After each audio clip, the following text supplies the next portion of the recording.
Good morning, everyone. If we could please come and sit in the front chairs, we would appreciate that. We would like everyone to be close to the speakers, close to the podium, and we'd like to get started.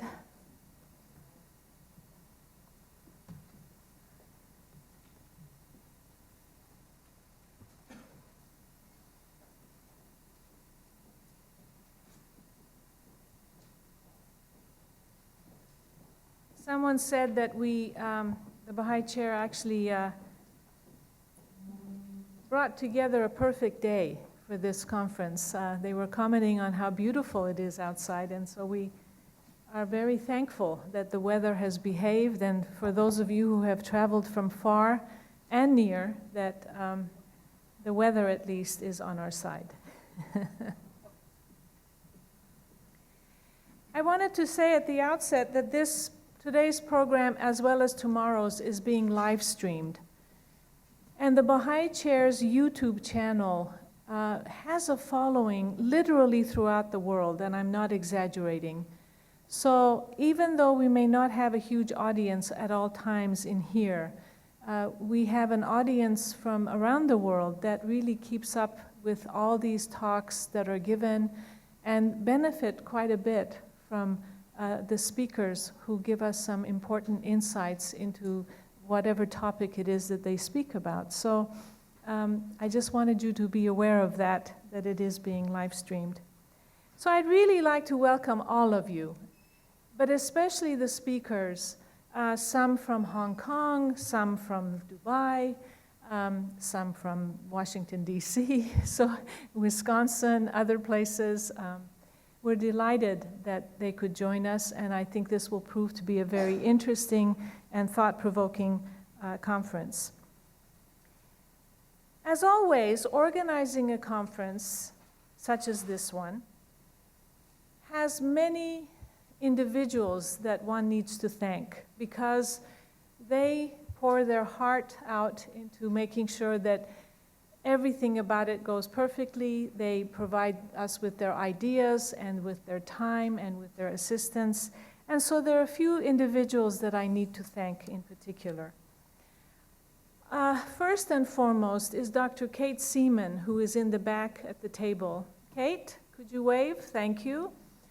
Kate is the Assistant Director at the Bahá'í Chair for World Peace. And she has been relentless in working on this conference and making sure that it all comes together perfectly. So I'd really like to extend my gratitude to her for her work. Next, a person who couldn't be here, but who helped me formulate this conference, Mr. Vafa Vallapur, who is the principal at United World Infrastructure in Dubai, in the Arab Emirates, United Arab Emirates. He and I spoke over a year ago about how important it would be to have a conference where we discuss the relationship between infrastructure and happiness and how important this relationship is really in relation to the kind of world that we would like to see emerge, especially in this 21st century. And so he was very helpful in agreeing that his United World Infrastructure and the Bahá'í Chair would co-sponsor this conference. Next, also from United World Infrastructure, to Ms. Aubrilyn Reeder, where she's right here, and I'll introduce her to you in a minute. She is Senior Manager Economic Cluster at United World Infrastructure, and she has been also extremely helpful to us and has assisted us greatly with this conference, and we thank you very much for your time and for your ideas. There are some students that I will thank later. They're not here yet, but they also help us with organizing these events. So as I said, this conference is a joint effort with United World Infrastructure, and it is really my honor at this time to introduce the next person who will come and give us some opening comments. I had not met him before today, Mr. Joe Reeder, but he is principal also at United World Infrastructure. And of course, I welcome his wife as well. Mrs. Reeder, if you could stand, please, be recognized. Thank you. Just a little bit about Mr. Reeder. He is legal and policy, he oversees legal and policy aspects of the United World Infrastructure's strategic relationships with government and multinational organizations. Over Mr. Reeder's distinguished career as an attorney and law firm regional manager, his clients have included countries and international corporations. He has also served as the 14th Undersecretary of the United States Army, responsible for budget deployment, long-range planning, readiness, and financial management. Additionally, he chaired the Panama Canal Commission for 4 years during its transition from the United States to Panama, and he currently, as a board member on its International Advisory Board, he advises the Panama Canal on its $6 billion infrastructure expansion. Mr. Reeder earned his Bachelor of Science in Engineering from the U.S. Military Academy at West Point, his Doctorate of Jurisprudence from the University of Texas at Austin, and his Master's of Laws from Georgetown University. There is a lot more that one could say about Mr. Reeder. I've only gotten to know him today, and just the brief conversation we had. He's, of course, a very important figure in various ways. And for us, it is a pleasure to have him here this morning, and we appreciate his time because we know how busy he is. So with no further ado, if Mr. Reeder, if you could please come up and address the audience. Thank you so much.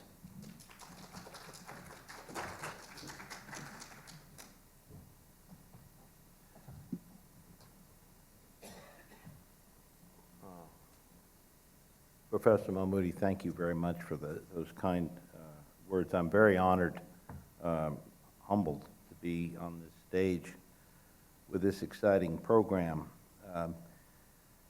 With people today moving to cities in unprecedented numbers, urban populations will be increasing 60% by the year 2050. Over the next 16 years, 2035, $60 trillion will be spent by governments to meet this surge of 1.2 million people, 1.2 million more people. Already, private investors and development banks are turning their focus on long-term infrastructure and real estate investments. With this challenge comes opportunity. Governments, private enterprise, and civil society organizations can innovate and create far better cities, happier cities, cities that enable social, environmental, and economic well-being for their residents, their workers, and their visitors. Many complex processes are involved and must be coordinated when planning, funding, and managing the required infrastructure development and providing the services needed for any city, let alone happier city. When the happiness element is baked into the implementation, the benefits for cities will be exponential. Greater resilience in economic cycles, a cleaner environment, increased international investment, more innovative entrepreneurship, and local job creation. What is a happier city? I'm humbled because I can't give you the answer the way others later will be able to give you, but you'll hear more helpful details from experts later. But this happier city goal requires some common language and metrics on the concept. Now, happiness has surfaced going back at least 2,500 years in the national discourse worldwide. In China, Zhang Zhao supported a path towards contentment through harmonious coexistence among man, society, and the natural environment. At the same time, Aristotle in Greece was advocating personal realization of one's potential and happiness in both private and public life. Over the past century, the instruments to measure progress and global socioeconomic advancement have improved markedly. Since 1980, economists, psychologists, sociologists, and other social scientists have refined their definition and measurement of happiness. The dominating metric of a nation's well-being has been gross domestic product, GDP, and its exclusive focus on productivity. But happiness metrics are far more nuanced measures of welfare and implicate much broader social requirements. In the last 20 years, happiness and its myriad evolving applications have captured the attention of world leaders, top social scientists, forward-thinking corporations, and the general public. Consequently, more public and private sector decision makers and specialists are collaborating to improve national happiness, and individuals are reporting on their own happiness, enriching objective measures for enhancing happiness and general quality of life. There are today, most of you know this, actual ministries in countries, the United Kingdom, Dubai, and others, that are exclusively dedicated to this goal. The public sector, civil society, organizations, and private enterprise can and do apply new measures to enhance happiness and well-being. Ideally, all of these stakeholders must work together to set policy, develop infrastructure, and manage services in cities designed for happiness. Designing happy cities, in turn, catalyzes greater social, economic, and environmental sustainability. Nations with happier citizens and residents have more job and professional development opportunities resulting from larger creative sector populations, increased entrepreneurship, and technology transfer. People living in happier cities are healthier, they have much more time and are much more productive, and they suffer far fewer healthcare-related costs. And voting with their feet, people move to these cities, they stay in these cities, they work in these cities, and they raise their families there. Happiness and well-being are contagious on many fronts. At UWI, we've been investing in and developing and managing real estate and infrastructure assets since 2005. The founders, one of them, Professor Mahmoudi, referred to Vafa Valapur, a U.S. economist, the second, an urban planner from Egypt, the third, an investor from Sri Lanka, Dr. Marker. They first met in the Prime Minister's office in Dubai in the early, just the turn of the century, 2000s, 2001. They were part of a diverse team carefully curated by the government to envision and realize the built environments, investments, and policy frameworks that are necessary and were found to be necessary to help build Dubai into the global city we know today. UWI's goal from the outset has been to export this integrated approach to help governments create new cities in emerging markets. We're convinced high-quality infrastructure and a strategically designed urban layout within special economic zones will stimulate economic growth, knowledge, and investment, and knowledge sharing.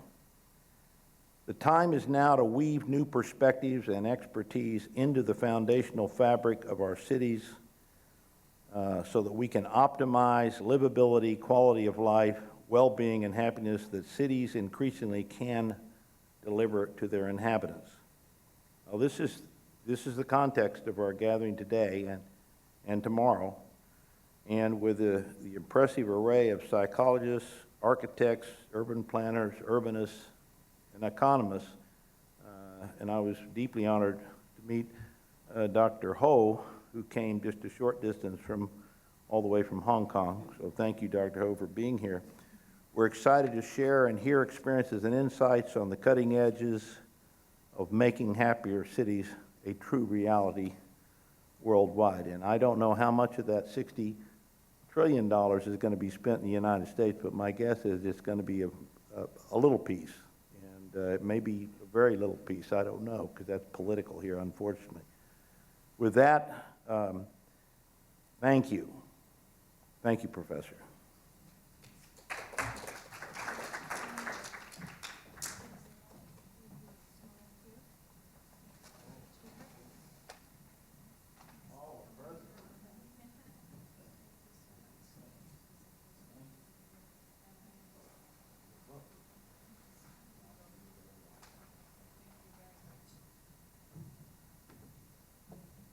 Thank you so much for your comments and for being here this morning.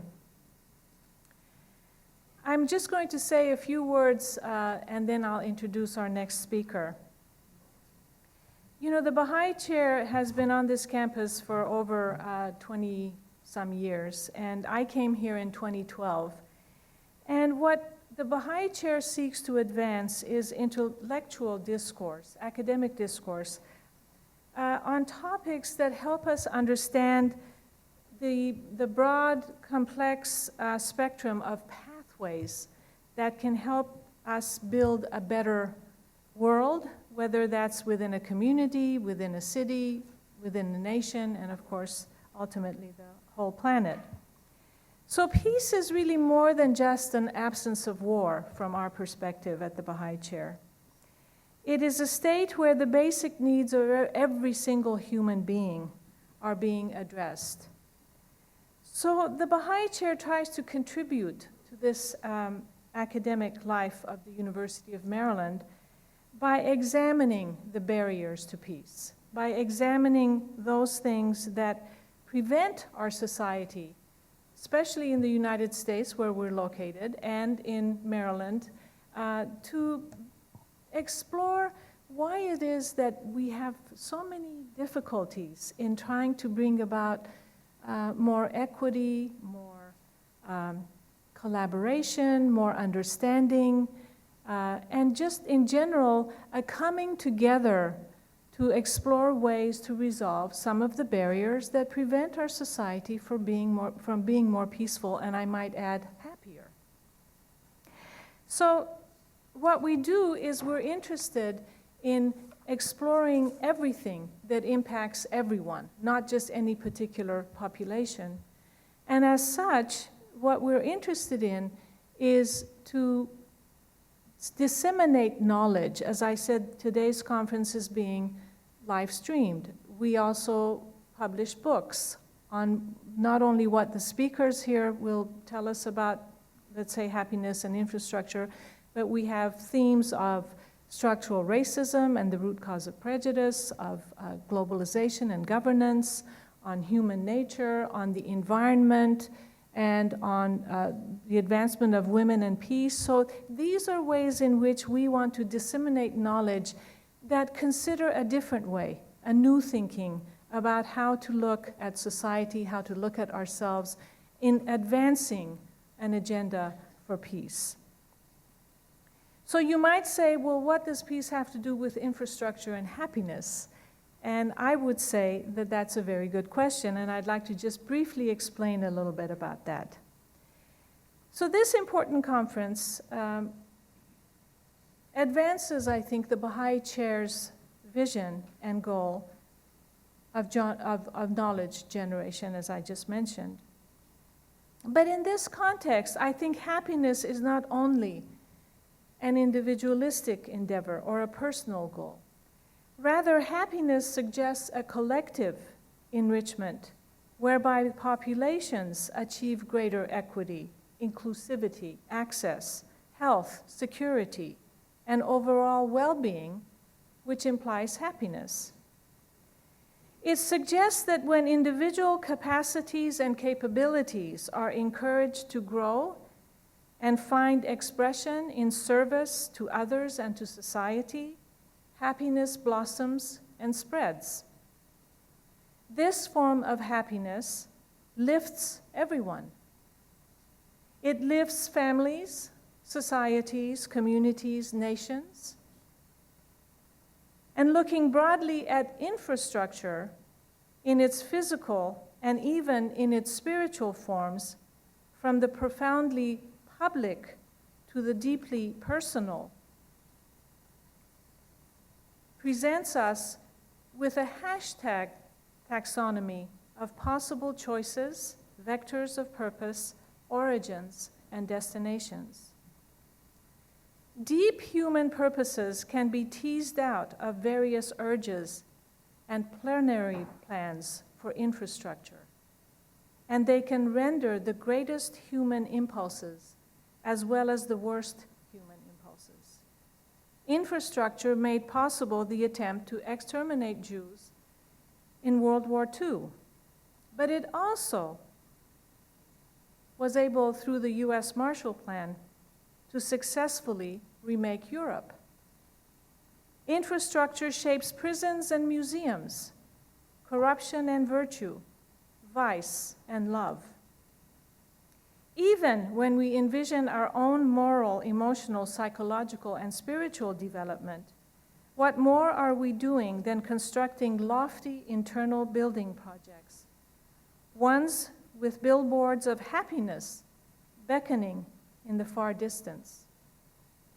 Infrastructure connects us to rich goals and prosaic ones, lofty ideas and need for food, water, and security and safety. Lack of infrastructure can incur debts and can be both a cause and effect towards declining spirits and fortunes. What is the terrible loss of so many buildings, so many homes, let's say, in Detroit and in other fallen Midwestern cities in this country, but an example of escape and decline of our modern era? The goal of infrastructure then, and always, whether implicitly or explicitly, refers to the expectation of happiness, of something that will last longer than we will. No person builds a bridge for precisely his or her own lifetime. Infrastructure and the desire for it run concomitant with culture and civilization, with human need for self and group understanding, with hope and expectation of better times to come. Infrastructure is therefore ever linked to more than a passing need for both human ingenuity and human help, beauty and practicality, in its conjoining of the need of practical and pragmatic relevance, and the deeper desires and yearning for human beauty and intrinsic value. Infrastructure also reflects much about the societies in which they were born from. From Stonehenge to the pyramids, infrastructure also traces human yearnings and expectations, human disappointments and loss. The values therein are the values within us in all of their glory and horror.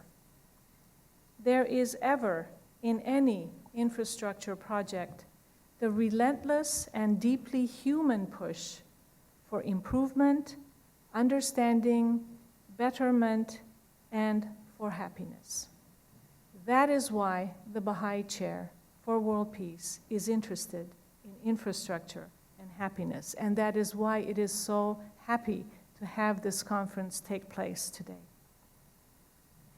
So I would like to now move forward and to introduce to you our first speaker, who actually comes to us from Dubai, but was at one time, I think, a resident of Virginia. Is that correct? Okay, so I'm going to just say a little bit about Ms. Aubrilyn Reeder, who supports urban ecology initiatives at the United World Infrastructure also, including Happier Cities. She has presented this work at international conferences and this in international conferences in Bhutan, and she's been involved in various congresses in Dubai. I mean, she's been all over the world in relation to this topic. And I don't want to take too much more time from her time to speak, but you can read about her wonderful bio in our program. Just to say that she's earned a Bachelor of Arts in Cognitive Science from the University of Virginia and a Master's of Education from Harvard University. Please welcome Ms. Aubrilyn Reeder to the podium.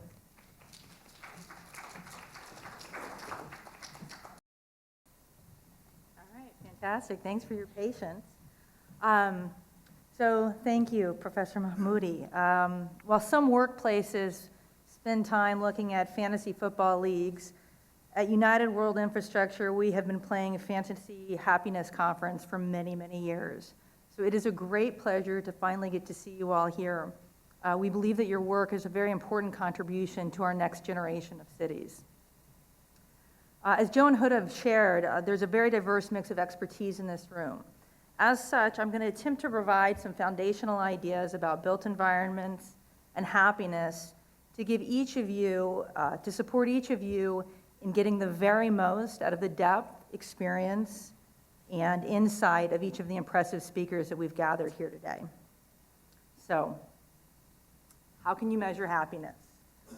Or to borrow from one of my favorite memes, as I'm often asked, how can you possibly measure something like happiness?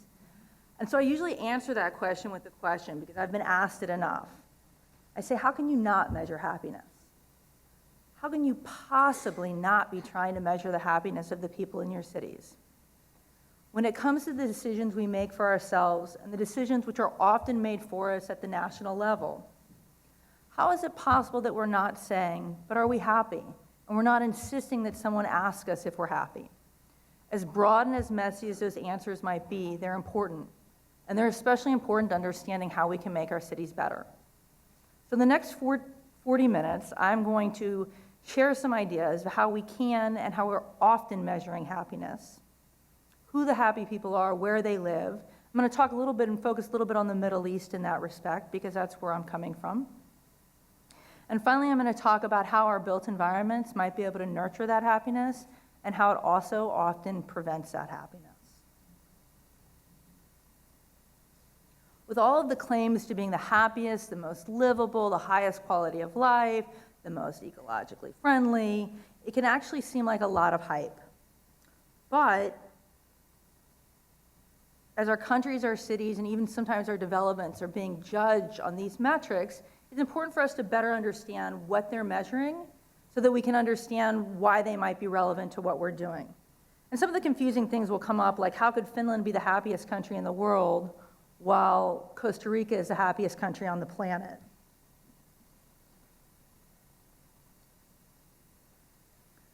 So I think Joe shared that happiness has been part of the conversation through philosophers for over 2,000 years. We also see it a lot in religions. And in fact, it's pretty systematic that religious systems pretty consistently have these two levels of kind of a contentment and happiness. There's a worldly happiness of rituals and things that you do every day to get a greater attachment to your spirituality. And there's also a type of happiness that's more about a lifelong realization, a fulfillment, a purposefulness in what you're trying to do in life. Drawing on these sort of philosophical and moral and religious definitions, as well as common understandings of what it means to, what people are looking for in life, social scientists have been trying to capture a consistent method for measuring happiness that can be used for making decisions for greater good for over a century.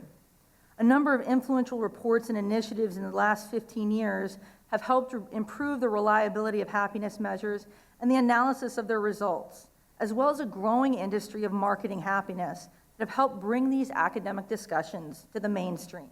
The World Happiness Report, the Happy Planet Index, the Better Life Index, to name a few. These are often considering differing but overlapping concept of well-being, quality of life. And while now that might seem a little bit confusing, they're actually doing so in a really meaningful way, which is helping drive a better understanding of what it can mean to be happy. For example, the Happy Planet Index identifies happy life years that you have, healthy life years that you have, and how happy you are, but it offsets it by what's your ecological footprint. That way, if you're a really happy country, but you're causing a lot of damage to our shared planet, it's going to bring your ranking down. On the other hand, probably the most well-known report, the World Happiness Report, uses one and only one question to rank all the countries in the world. I'm going to come to that in just a minute. So in fact, when we start to look at all of these overlapping metrics that are being used to measure and rank our cities, we see that they're using all kinds of different methods, but they're overlapping. And while it seems confusing, they're actually doing it in a really meaningful way that's helping us understand more about how our cities can look. Environment, education, family, household, income, satisfaction, well-being. These are the most dominant themes that come across in some of these metrics. And that's not too far off what we might expect. If we shake these out a bit further, we start to see how they might be relevant to the work that we're doing in cities. We can see the real estate and infrastructure inputs, cinemas, restaurants, green spaces.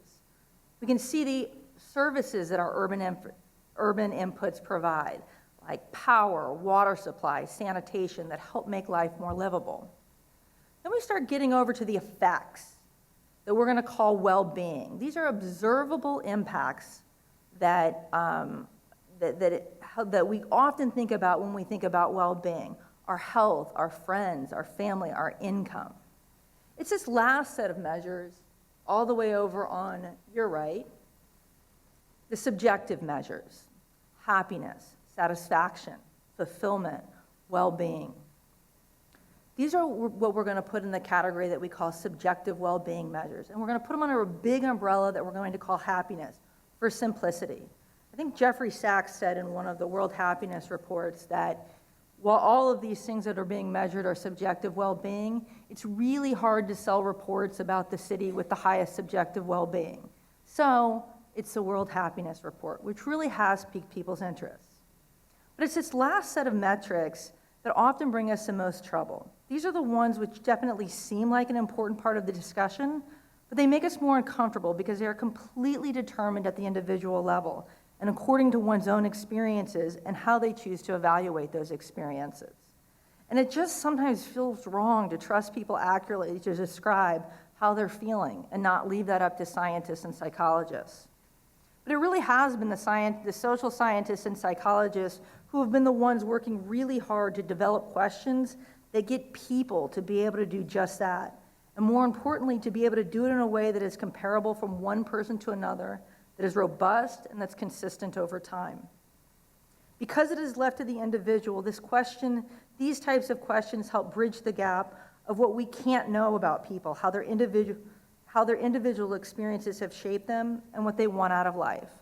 I often try to describe to people and say, when you look at the people that make the decisions for how our cities are going to look, they are almost never, and probably never will be, very representative of the people that are actually in the cities. And those are the people deciding what it is we want those cities to look like and how they should look and what it means to be successful. So these subjective measures give us sort of like a fallback. Okay, here are the things that we think you should want in your city. Here are the outcomes we think are best. But just in case, are you satisfied? Are you feeling joy? Are you feeling laughter?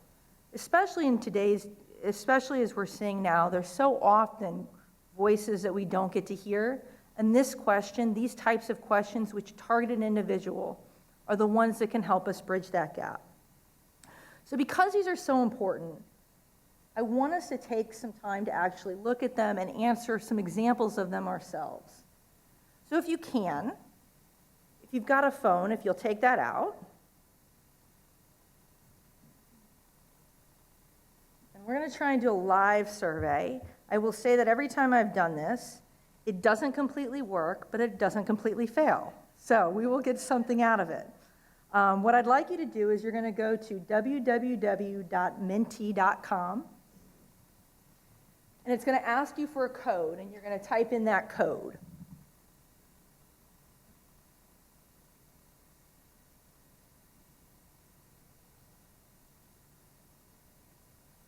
And when you type that in, 3 questions will emerge with a sliding scale. And go ahead and answer each of those questions. I'll kind of talk you through them, but it's just to fill up silence because you'll be able to read them and answer them for yourselves. Okay, I think you guys, anybody having trouble getting through? No? All right, so far so good. Okay, the first one is daily emotions and affect. On a scale of 0 to 10, 0 means not at all, 10 means all of the time. Yesterday, to what extent did you feel joy? Now, this question is one that can often, well, you know what, I'm going to actually not say too much until you guys have answered. We'll come back to it. Oh, yeah, that's all right. I was worried about that. 606602.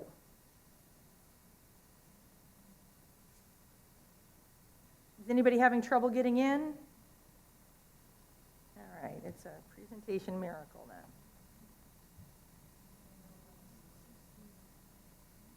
What's that? Oh, that actually goes way beyond my technological expertise. All right. So you'll have 3 questions. The first one is asking about to what extent you felt joy yesterday. The second question is about purposefulness, eudaimonia, on a scale of 0 to 10, 10 being completely worthwhile and 0 being not at all worthwhile. To what extent do you feel like the things you do in life are worthwhile?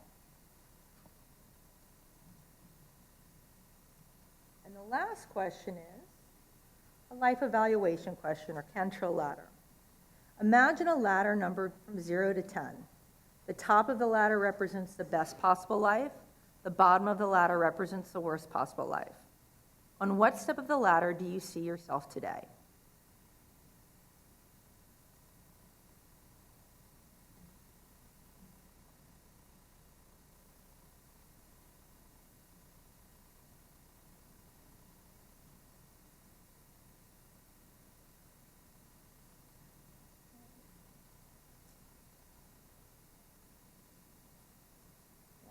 See if we can't get some real-time results.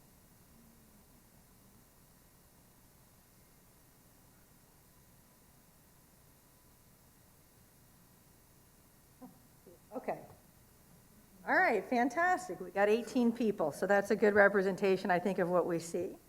All right, so let's talk a little bit about each of those questions, and then we're going to spend a lot of time on this last question. But that first question is daily emotions and affect. This is what people often think about when you talk about issues of happiness. And it's more of those ephemeral feelings of emotion. There are other different types of emotions that get tested with this. Did you feel joy? Did you smile? Did you laugh? Did you feel interested? Did you feel restful or well rested? So as you can imagine, these are highly impacted by what's happening to you in that moment. They will fluctuate. And so they're not terribly stable over time. They're completely dependent on the things that happen to you in the moment. The second question is a purposefulness question, eudaimonia, which is a word coming from sort of an Aristotle's time. And it's focusing on fulfillment and purposefulness. Now, I would say from what I understand that this is probably more of a beta question, that we know that this aspect of happiness, this search for purposefulness and fulfillment and realizing one's potential is very critical to this umbrella idea of being happy.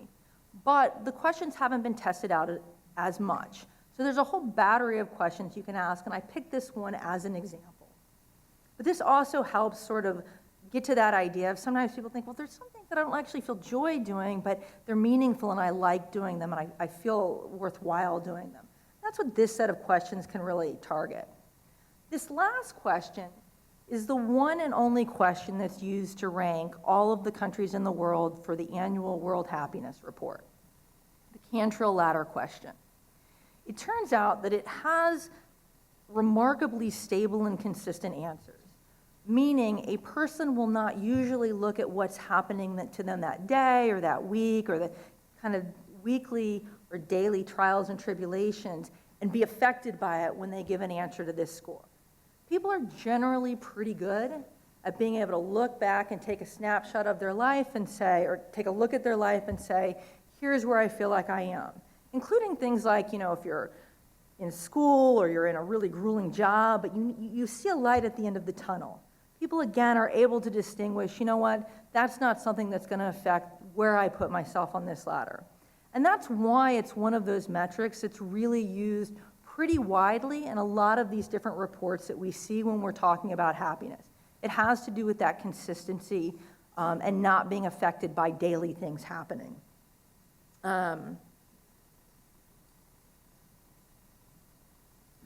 The only other thing I want to add about this is, the other thing I'd add about this question is, you do see a higher, developed countries tend to have higher scores than developing countries. And so we're going to actually spend a little bit of time looking at who the happy people are and where they are, so that you guys see where you compare. I would say, to be honest with you, you guys are on the happy side. But I always say, because I remember when I was doing this right before a conference, I was like, you know what, I don't need people to be in my business. I'm gonna like lean happy on this. So the experimental setup might not be perfect. All right, so how happy are you?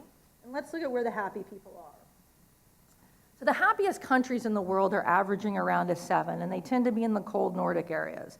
Finland, Iceland, Sweden, Denmark, the Netherlands. But you also have Costa Rica, and Australia is up in that top range as well. Their scores, as I said, their scores range around the 7. Now in the UAE, I don't know how many of you may be familiar with this, but they're on a huge happiness push. So I'm going to spend a little bit of time talking about the UAE and the Middle East, because I think that is percolating in that region in terms of how can we balance our quest for economic development with our interest in our citizens being happier. So the UAE is currently ranked 21. It's dropped by 1 rank. But let's look at the kinds of things that are impacting happiness. So while the World Happiness Report is ranked only according to that one question, it turns out that there are 6 factors that have a huge influence on how we answer that question and the differences between countries. So roughly in order of influence, you have GDP per capita, social support, healthy life expectancy, freedom to make life's choices, generosity, and perception of corruption in business and government. The way they measure, some of these are self-explanatory, but some of them, for example, social support, the way they measure that is by asking, in times of trouble or need, do you have a family or a friend that you can always count on? GDP per capita is roughly the GDP of the country divided by the population. Generosity, it asks people whether they gave money in the last month, and they consider that against the GDP per capita. Freedom to make life's choices, are you satisfied with your ability to make the choices you want to in life? Perception of corruption, do you find that there is corruption in government? Do you find that there is corruption in business? And healthy life expectancy is how many years? What's the average life expectancy for the expected health expectancy for the country? So these actually start getting us a little bit closer to more concrete examples of what's influencing how people might answer that question of where they stand on the ladder today. Let's look now at how the UAE is doing. So the UAE is hoping to be the number 5 country by 2021. It's currently at rank 21. So just to give an example of some of the things that might be holding it back, when we look at those 6 factors that are influencing that answer to the question on which step of the ladder you see today, we see that the 2, like when it comes to GDP per capita, they're right on target. When it comes to healthy life expectancy, though, and social support, which are kind of in that top 3, they plummet. And that's not inconsistent with what a lot of countries in the Middle East are experiencing right now. So in order to have a healthy life expectancy, which would be in the top 5, the UAE would have to add 5 years of life onto their average life expectancy. And in order to get their social support up in that top 5 range, they would have to have something like, I think, 860,000 more people would have to say that they could have a friend to count on in times of need. So in terms of the rest of the Middle East, the UAE is actually doing pretty strong. In fact, the GCC countries in general are a little bit stronger than the average Middle Eastern countries. But in a sense, the Middle East in general, on average, is lower than the global average. So when it comes to happiness, the average in the Middle East is around a 5.5. Whereas, the global average is around a 5.5, where the MENA average is around a 5 and 5.4. The GCC is up at 6.43, and UAE is topping that off. And then the top 5 average is around a 7.55. When it comes to those 2 big influencers, healthy life expectancy, again, you see the UAE pretty strong. The Gulf countries doing a little bit better than the others. And in general, the healthy life expectancy isn't too far off. But the average is 72 for the top 5.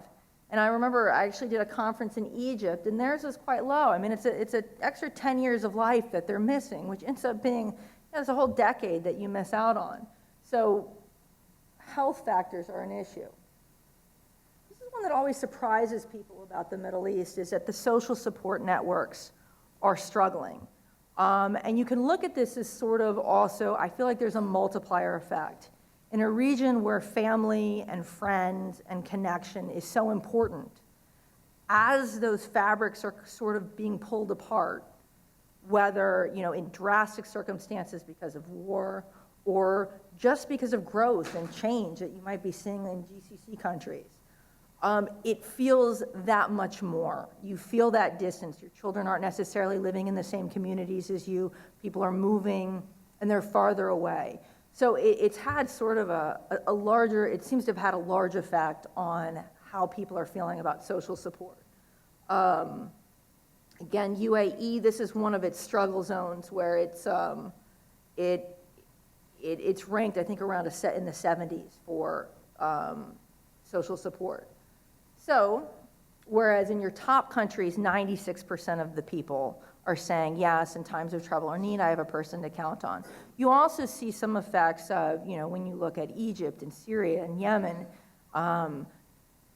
obviously in countries that are struggling with war and challenges and governmental upheaval, you have the friction that comes between people that have been lifelong friends and family members. So that has a huge impact on how people are feeling in terms of their overall life, and it's in flux.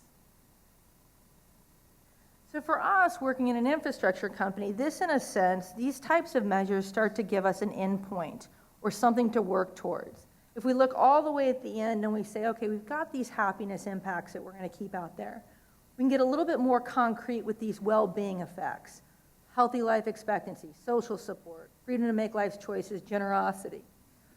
Then our job is to think about what are the urban inputs, their quality and usage that we can apply that might have an impact, an effect on well-being, which might have an impact on happiness.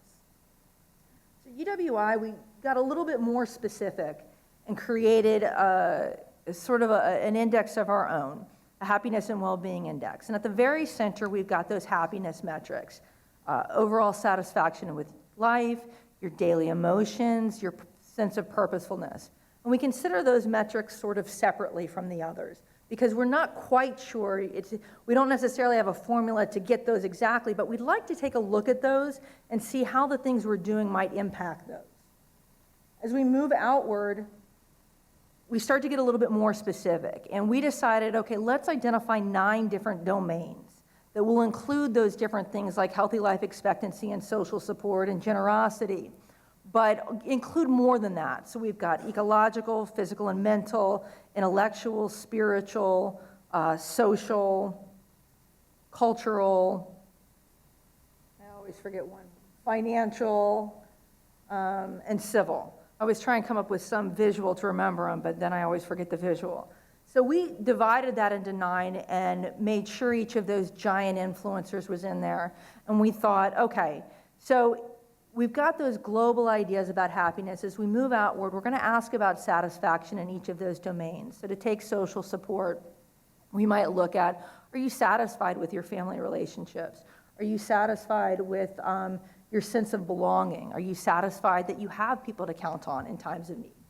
Whether or not you have it, we're not there yet. We just want to know, are you satisfied? Do you feel with that? Then we move outward again and we get a little bit more concrete. We start looking in those domains and we try and think of things like, okay, you may be satisfied with your personal relationships, but do you have someone to count on in times of need? Now we want to know more of the facts. Do you count any neighbors as friends? How many different neighborhood interactions do you have? How often do you see your friends? How much time do you get to spend with your friends? And if those are our metrics that we're trying to look at for well-being and happiness, then we've looked out at the kinds of things that we offer, okay? Well, we focus on built environments and the policy frameworks and services that manage those built environments. So let's say for social, what kinds of things can we do to make it easier for family members to come and visit if we have an expatriate community? What kind of processes can we make it so that we have developers that are putting together, what kind of guidelines can we put together so that our developers are putting together cities and developments that make it conducive to save time on travel, for family members to see each other, to have good telecommunications so that you can be in touch with family members. So that might be what we're looking at a policy level. At the built environment level, we're looking at implementing what is the community going to look like so that, again, you're not traveling all the time, so that there are spaces where you can live near people and meet them in public areas so that you have a chance to bump into them more often. And finally, what are the services that we're going to be providing that help you make the most of your spaces and infrastructure? So I want to look a little bit at some things, at a very basic level, that are relevant to happiness in the built environment, and that are probably themes that you've heard about and read about. Come on. Good. Themes that you read about a lot, but I'd like to give you a little more detail just in case this isn't necessarily something you know about. So one topic we talk a lot about is density. And this has you can think about this in lots of different ways, but the general idea is how many people are in that spot. And with urban density, you can be looking at residential density, how many houses or dwellings are in a spot. You can be looking at how many people are living in that place. But it's a little bit different than population density, because population density has sort of those fluctuations of, day and evening populations. So the UN Habitat, their kind of target or rule of thumb is 61 people per acre. That to them is the threshold or the minimum that you want to have to make sure that you start having people closer together. And I'm going to give you a couple of different characteristics of a city that overlap, and then we'll talk about how these things can go and contribute towards healthier lives and being more social. So one is this idea of density, having things closer together. The U.S. average is 12, so the UN Habitat says 61 people living per acre. In terms of dwellings, if you look at a place like New York, it's about 50 housing units per acre, which is on the high density side. A very low density, where I grew up, was about 2 units per acre, and that's typical for a suburban neighborhood. I think College Park, here where we are, is in the 2 housing units per acre area. So towards a higher density tends to give us some of the things that help us get out and moving and running into each other a little bit more. There's another good example.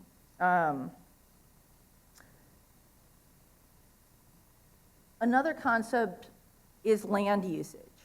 So for those of us who grew up in the United States, and especially in suburban areas, we remembered that we all may have lived in one neighborhood, and then we got in the car and we drove somewhere pretty far away to get groceries, and we drove somewhere else if we needed to go shopping for things like clothes, and our parents drove really far away to go work somewhere.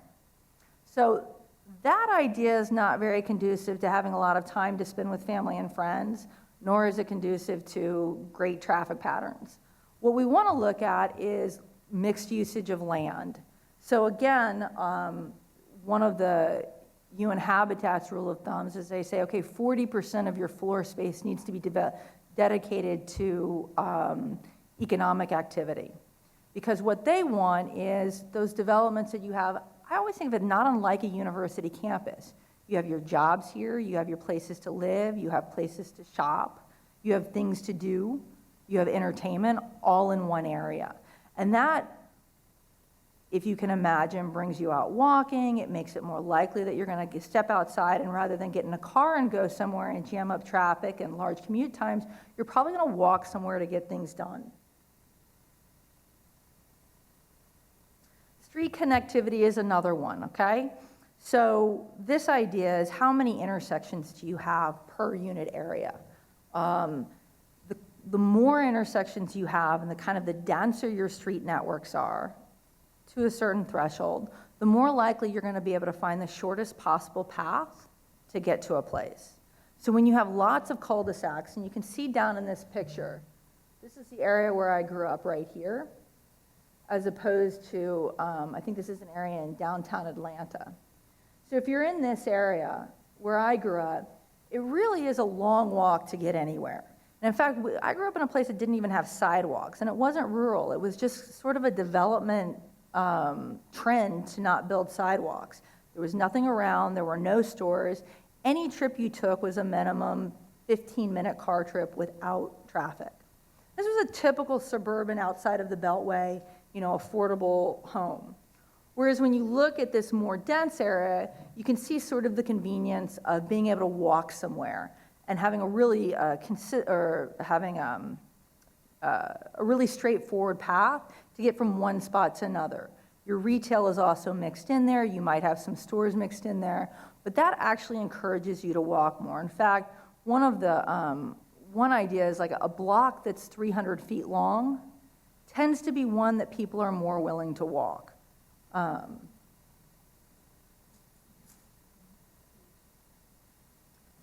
the last, I would say, critical part is the natural spaces. And I just went to a conference in Egypt, and I learned that the amount of green space in Old Cairo is 1%, less than 1% when they actually went and measured it.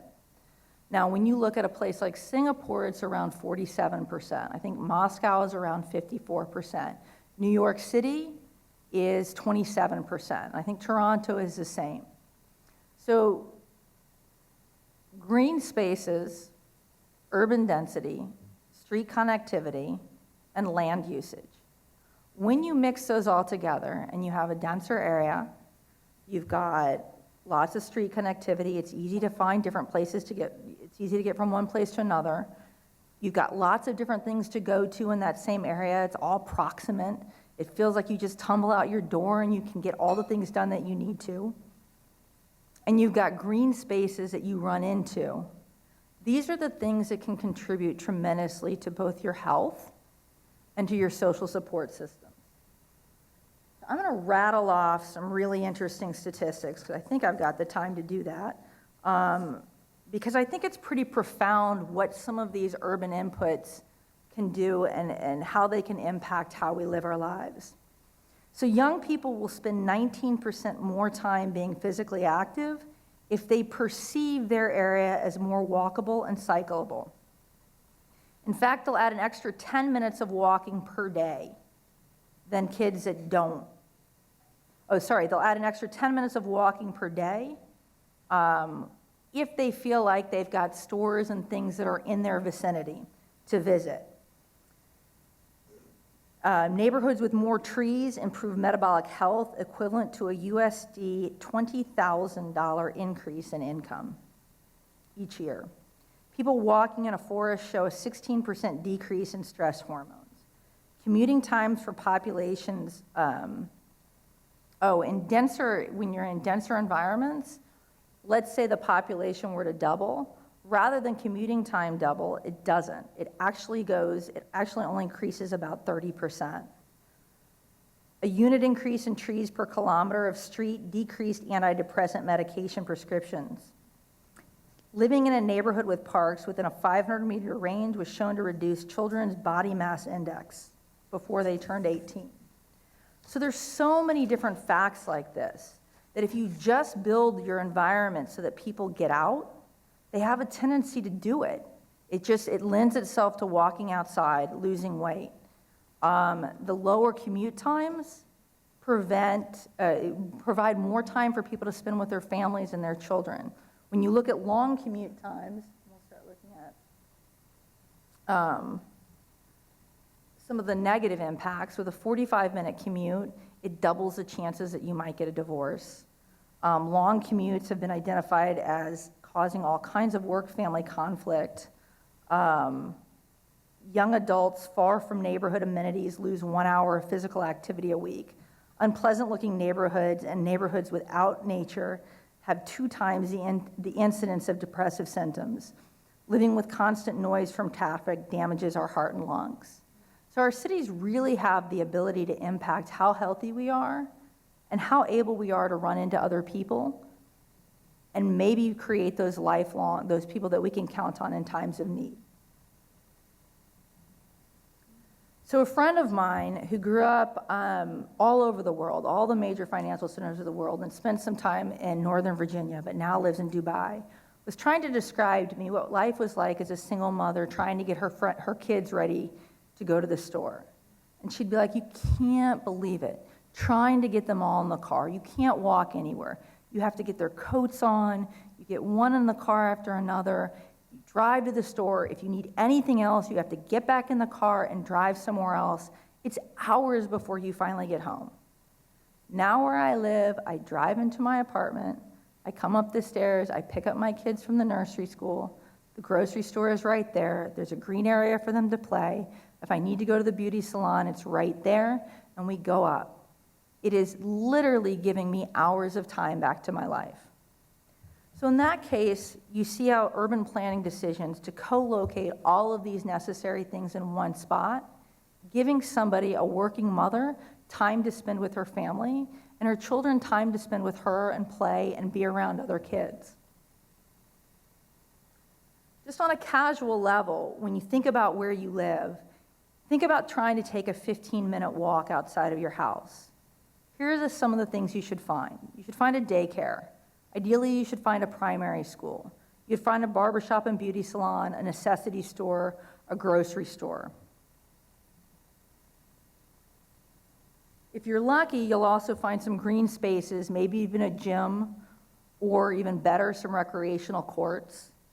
You might find something that you call Well Building Certified. That's a new certification system for buildings and communities, which identify that they're built in a way that keep you healthy, that focus on your health. You'll find a dental clinic, a primary care clinic. All of these are things that you want in your 15-minute radius to make sure that you're getting yourself out there and walking. And the chances are, what you hope will happen is that you spend enough time in your community that you'll run into people over and over again. And not only will you be more active, but you'll start to see people so often that one of those days you'll say, hey, let's meet for coffee. And you have a chance to actually start building new connections in your communities that might have been broken with all the moving and the shifting that's been happening in the last 20 years. So I want to speak briefly about some of the things happening in, as I said, the UAE has kind of taken happiness by a storm.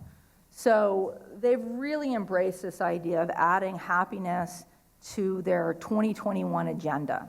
They've hired a minister of happiness. They have something called the Happiness and Positivity Program, which is a little bit more on a customer service angle, but they put all of their governmental departments through this training program to try and see how they can come up with a happiness angle. You see Happiness Street and probably more of the aspirational because it's not the happiest part of a street. At every governmental transaction ends with you saying how happy you are with things. In 2017, I think they formed the Global Happiness Council and released in 2018 the first set of guidelines from that. So they're doing a lot, and that's actually had a huge impact on the private sector. I would like to say UW and I was already into happiness prior to this, but we've certainly stepped up our game since then. But I wanted to introduce also the work of something called the Sustainable City in Dubai, which has also sort of embraced this idea of how to build a community with happier people. And they focus on sustainability, but both in a social and an economic and an environmental way. So basically right outside of, you can see up in the top left, sort of the master plan. This is just outside of Dubai. They've got housing clusters and they're car-free. They've got these giant community gardens in the middle. They plan events like during Ramadan. They call it Blind Date Ramadan, where they will match non-Muslims with Muslim families so that they have an experience to experience iftar, and they start getting the cultural sort of experience of the region. They've designed their streets as they call sikas, so that they're more like the small streets that people were used to in Arab towns. And all of the houses have, they're working to be the first zero carbon community in the region. They often, I would say they often win the happiest community at the Gulf Real Estate Awards. And then I'll talk briefly about us.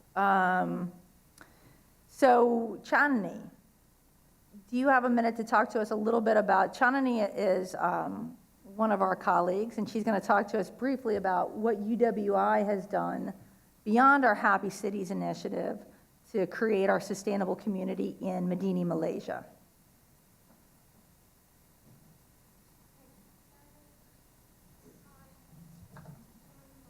Yeah, go for it.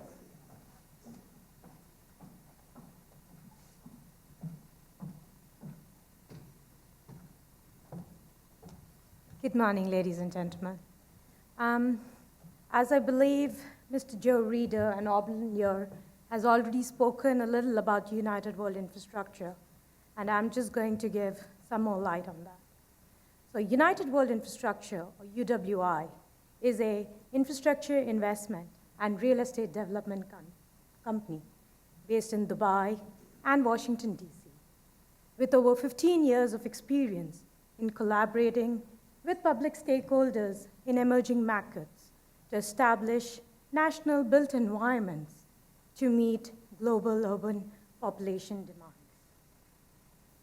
As data suggests, currently 50% of the world population resides in urban areas, and this number is set to reach about 70% by 2050, which means that there will be a need to better urban design. It is also anticipated that governments will need to spend approximately $57 trillion in the next 15 years in infrastructure investment. At UWI, we believe that just mere investment is not enough. Well-being through this investment is also necessary. UWI, through its integrated city development model, tries to address this issue.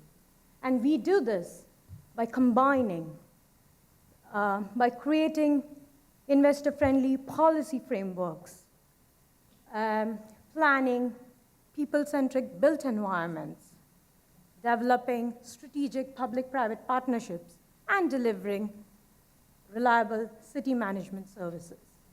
This integrated model not only attracts real estate catalysts such as hospitals, theme parks, and schools to underutilized lands in emerging countries, but it also allows governments, local, and state authorities to meet its environmental, economic, and social objectives.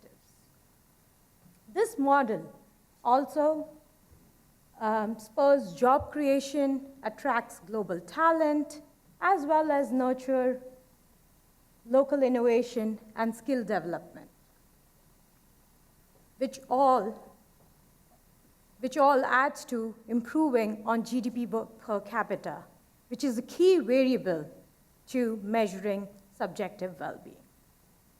UWI, in its 15 years of experience, has successfully implemented this model to develop a 2,300-acre city in Malaysia.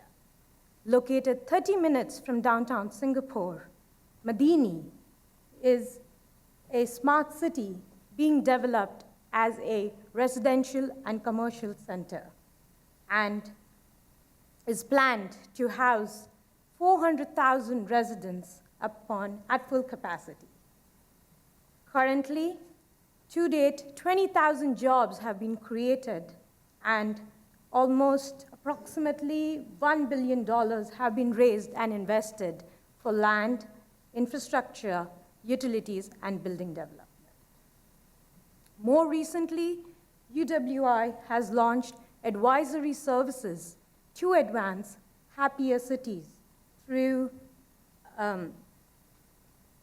target policy, infrastructure, and service recommendations. Having understood the power of real estate and infrastructure to transform national outcomes beyond GDP per capita, UWI sets its future objectives to promote well-being for its residents, workers, and citizens across its cities. Thank you.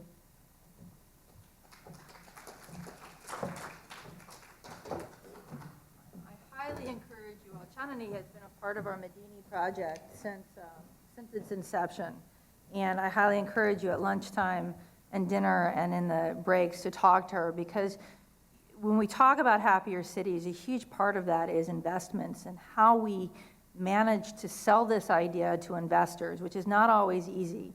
And she's had a lot of work in what it is that you're trying, like when you're in an emerging market, what it is you're trying to do to impress upon somebody that you want to be competitive, you need a more livable city. So she was talking about Medini. As she shared, we've got real estate as iconic as Legoland, which spurs jobs. And, but it also has a lot of really local touches. So they've got the Edible Park, which celebrates the local flora and fauna of the region and the traditional cooking cultures. They have walking paths and bike paths, and you can see the CEO of the development company out there with the residents as it's emerging. One of my favorite pictures of Medini is the one I actually always try whenever we have a success or win an award or something exciting happens in Medini. I always try and match this picture to go with a press release. And I'm always told, absolutely not. You know, cities need glass skyscrapers, they need monorails, not the money picture. And they're right, because I know that it won't get picked up if it's just this sculpture in a park, but I'll tell you why I like it. This came out of a public art campaign from the Sovereign Wealth Fund of Malaysia called Khazanah. And they knew that, you know what, we need to make this place livable. This is one of our partners in Medini. And so they put together this public art campaign, and they focused on local, young, and emerging artists. And when I see this picture, this is Nicholas Leem's work, and I see it, and it's just outside of the central business district. So you could walk out of your office and come down here. And it seems so peaceful that you could come here with your kids, that it celebrates the work of a local artist, that someone like me on a lunch break could come out there and just relax or have 5 minutes to myself. And so while it might not be right now the best representation that people want when it comes to cities, I really do hope that 10 years from now, when we're talking about cities, these are the kinds of pictures that we're using to demonstrate what our cities can be, because I think we will be happier if they are. So that's it. Thank you.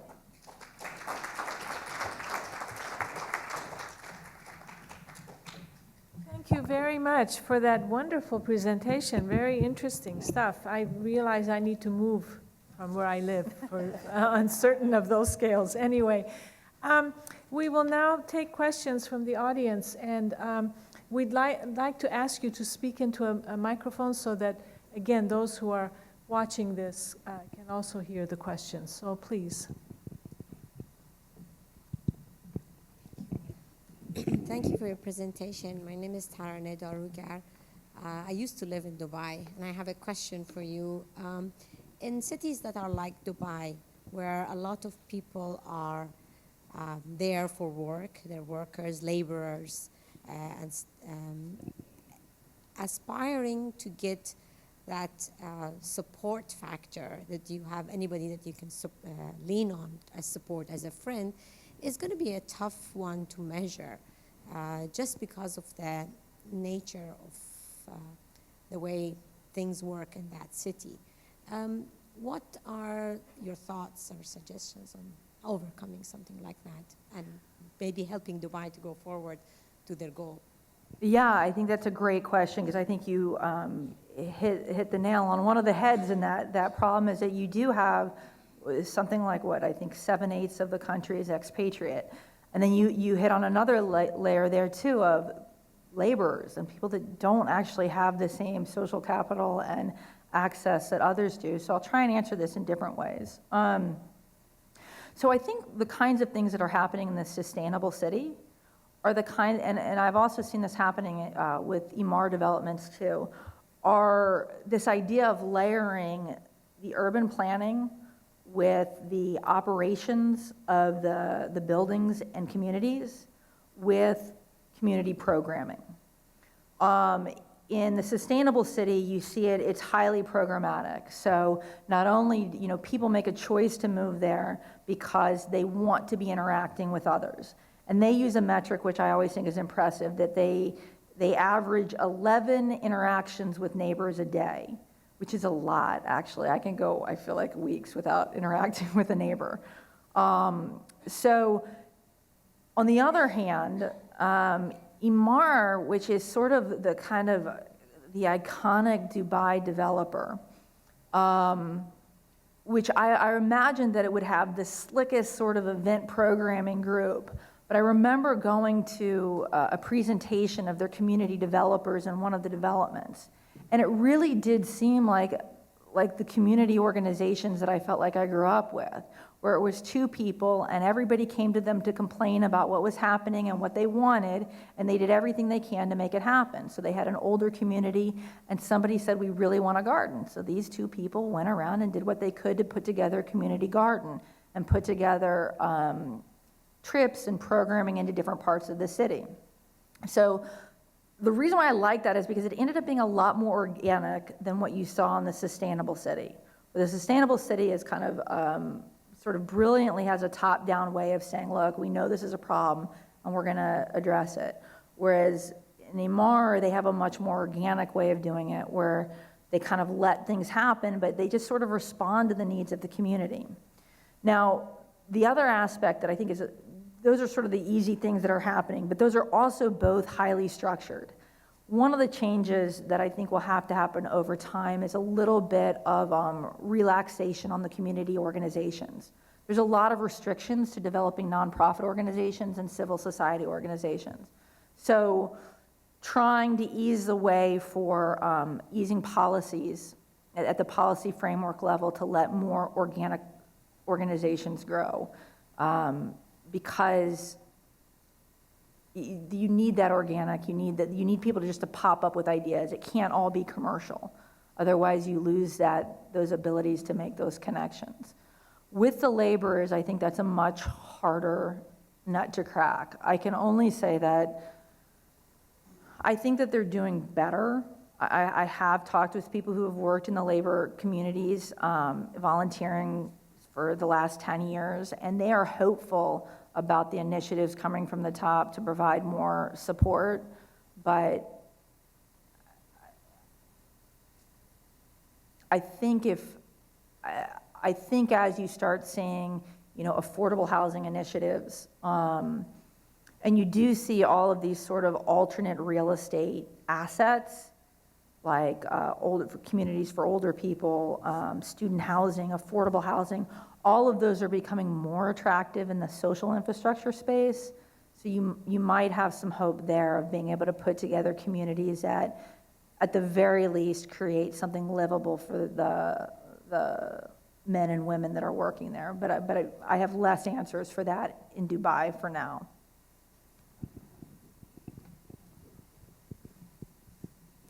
Thank you very much. It was a very fascinating presentation. I have a question more on the methodology and your survey. How do you cover countries, I don't know, Yemen or Iran, which have been, in conflict or more isolated, to come up with some of the graphs? Because it's very interesting what you had to say, and thank you for that. Oh, yeah. So on the numbers that I shared with you, I would say most of those are coming from Gallup World Poll. And so you may have seen on one of the graphs, Oman was missing. No, I think I wrote on there that they haven't had a happiness survey since in the last couple years. Corruption has been absent in Egypt. That question has been absent from the Gallup World Poll questions in Egypt and the UAE for a number of years. Those are the ones I know off the top of my head. So the way I say that is, you just don't ask those questions. And I was, when speaking with people who work for Gallup World Poll, they said that, the last 5, I think it's in the last 5 years, the restrictions in the UAE became a little bit higher, where they didn't necessarily want all of those questions asked. And, in fairness to the UAE, they themselves do a whole battery of, they get Gallup World Poll to come in to advise them on how to ask their own questions. So that might be the next answer that, I think there could be lots of reasons why you don't want surveyors poking in your country. Like, I like it, but fair enough. So it does seem like there's openness to working with those groups to ask them in your own countries. But yeah, you're right. There's pieces missing where they've averaged them together, but we're not too far out that we can't take some of the answers from the past. Other questions? Yes. Dr. Ho. Did you say that Dubai was aiming at carbonless? No. Carbonless city? No. Carbon. No. A development. Diamond developers are developing something called the Sustainable City. Right. They aim to be the first zero carbon development in the Middle Eastern region. I do think Dubai, I'm nowhere near that, but I do think they are trying to improve their environmental initiatives. Yes, I was wondering whether it's really possible, because it's really pretty hot, and I was imagining that they would have to use air conditioning and so on, and would be pretty intensive on energy, right?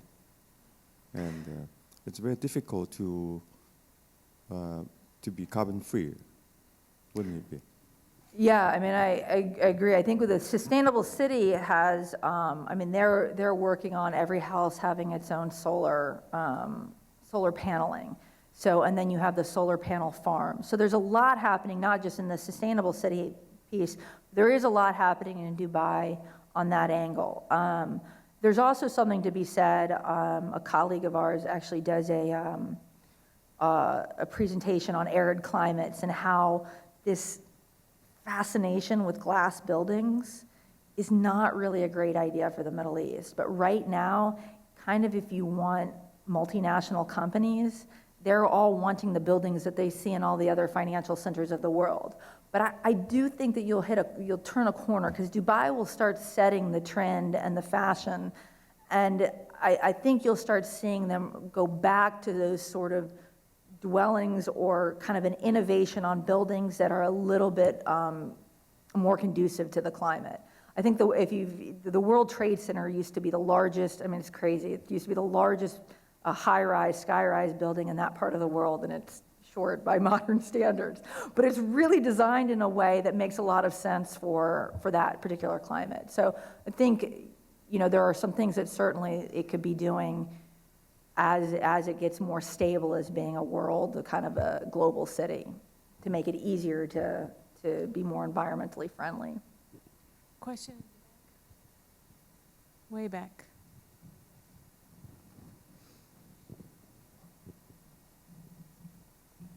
Thank you for your talk. As you were speaking, I was thinking about our fair city here and some of my experiences here.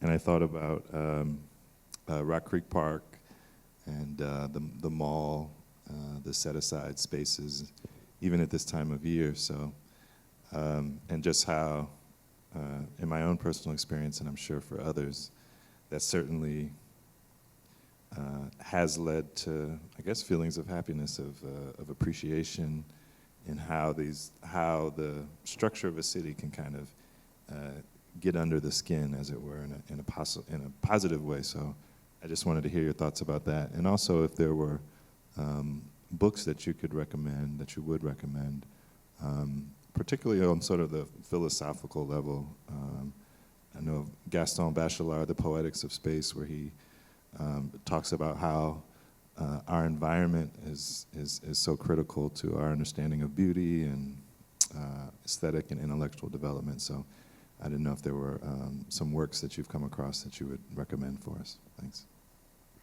All right, so when I would agree, this is a lovely area. I love DC, and I think the last, I mean, I grew up in the region, and I think a lot of great things that happened. I can speak more for the Northern Virginia side, that just a lot of focus on the community. And I have to say that empowerment for community members to be able to have a voice is really an important part of this city, I think, and this region, the Delmarva region, being successful. I think there are some issues with connectivity. I think there are some, in being able to, in proximity, we're driving a lot and we need that high-speed rail now. I also think, unfortunately, with the sort of refurbishment of some areas, the gentrification has meant that happiness may be disproportionately for those who are able to kind of move into those spaces. So those are things like how to get affordable housing mixed in so that these areas that are so lovely and filled with green are also socioeconomically diverse. In terms of books, philosophically, I'm going to think on that. I will give you if you're interested in kind of an introduction to happiness in cities, The Happy City, and we have a representative from the Happy City organization who's going to be speaking tomorrow. That is a primer on how it is a city looks if it wants to be happy. In fact, as I was doing my presentation, I have to be like, nope, that's in the Happy City, and he's there. I don't want to upstage him, even though I'm going first. So that will give you a real first look around the world. Here's the potential for happy cities. Of course, I should mention, I have a chapter coming out in Dr. Lambert's book, so I would highly recommend that on happiness in the built environment. But I'll think about that. Just like I said, we play a fantasy happiness conference. I like to put together lists and things. So you'll be here. Let me think over it, and I'll make sure I get that to you. Get your card and make sure I get that to you, okay? Okay, I think it is time for a break, but I want to take this time to thank Ms. Reeder for her extraordinary presentation. It really kind of sets the stage, I think, for the rest of the day and tomorrow. Thank you so much. Thank you.